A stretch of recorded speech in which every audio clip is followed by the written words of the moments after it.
If you're fortunate enough to have a Supra that's born with an automatic transmission, this mod might be right up your alley.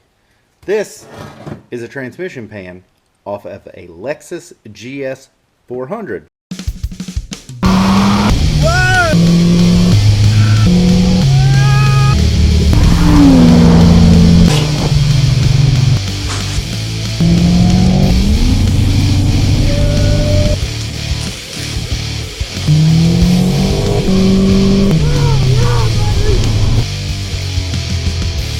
So today, I'm going to put a deeper transmission pan on the factory automatic transmission that came in the old Supra. This is out of a Lexus GS 400. No idea on the year, but they all should pretty much be the same. So should be a straightforward one-for-one swap.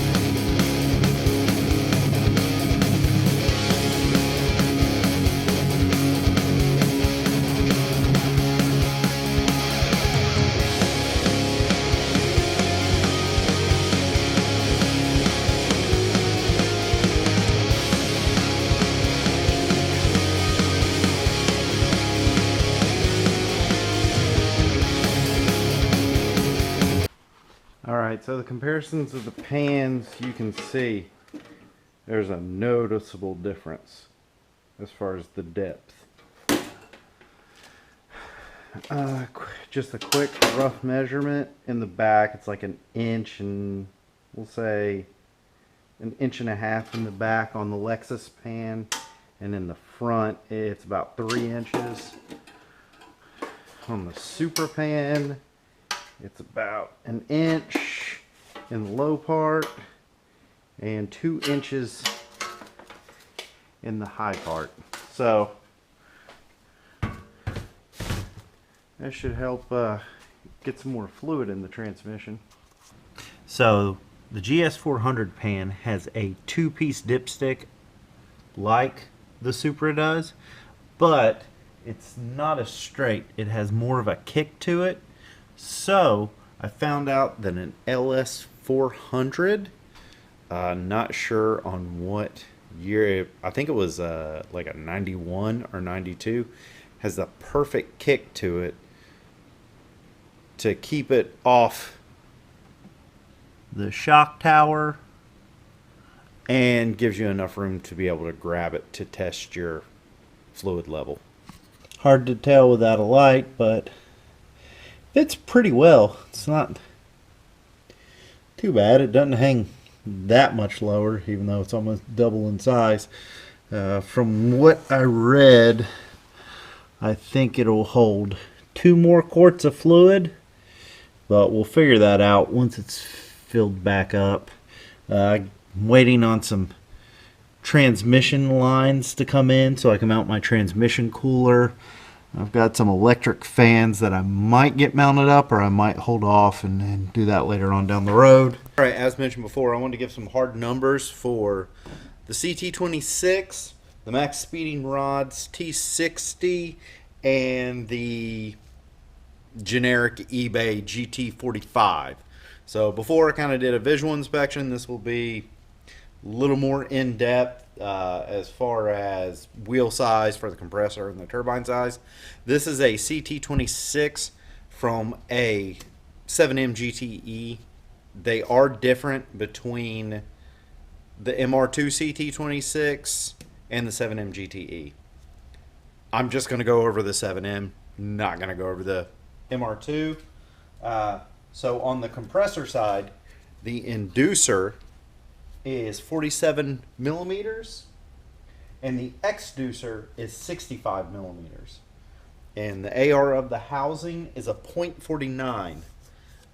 It was tricky to find specs on the CT26. I kind of bounced around. So if it's wrong, I don't care. You can leave a comment if you want to. I'll probably ignore it.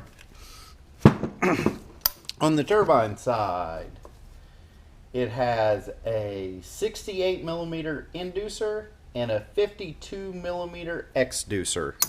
I could not find what AR the factory turbine housing is.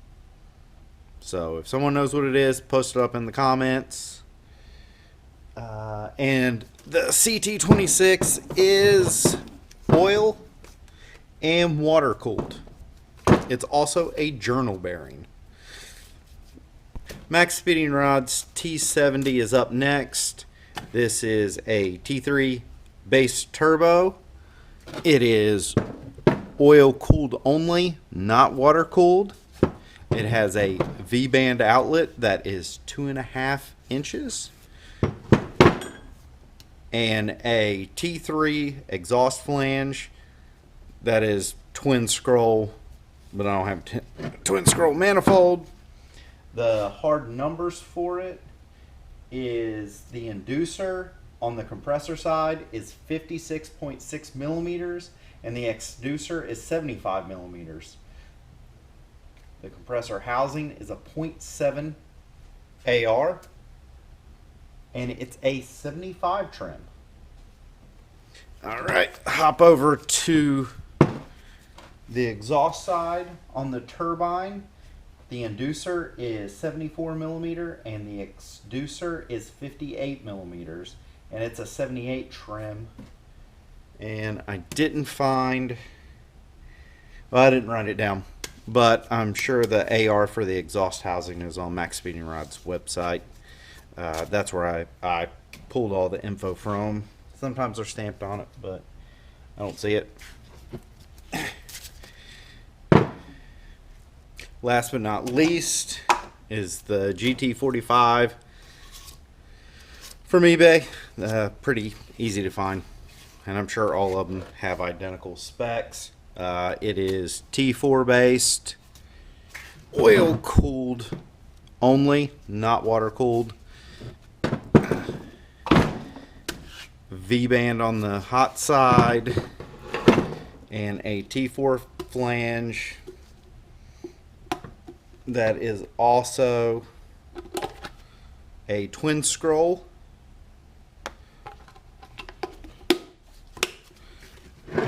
So for the hard numbers, on the compressor side, it's got a 69 millimeter inducer, a 98 millimeter exducer, and it's a 50 trim. On the turbine side, it is 88 millimeter inducer, 77 millimeter exducer. It's a 78 trim, and the AR on the housing is a 1.05. It's also a journal bearing and weighs like 10 million pounds. So that should be fun mounting. That'll wrap up this episode of S&R Motoring. We hope you enjoyed. Transmission cooler should be mounting soon. We actually have some big changes for the T70 mount that'll make things a lot easier and a lot better. So that should be coming up in the next episode. Like I said, the transmission cooler has to be mounted. I got to replace a power steering hose, so that'll hopefully fix all my leaks. Put AC compressor back on, finish the T70, and then it should be ready for the streetcar challenge in March, hopefully. Still got to tune it and all that fun stuff. Either way, thank you for watching. I want to give a huge shout out to Josh Cody, who sent me the transmission cooler and the fittings for the cooler line. Thanks, man. Big thumbs up. Cody Built. He does some good work and has a beautiful 7M Supra. So, thanks, man. Again, thanks for watching. We love you. Good night.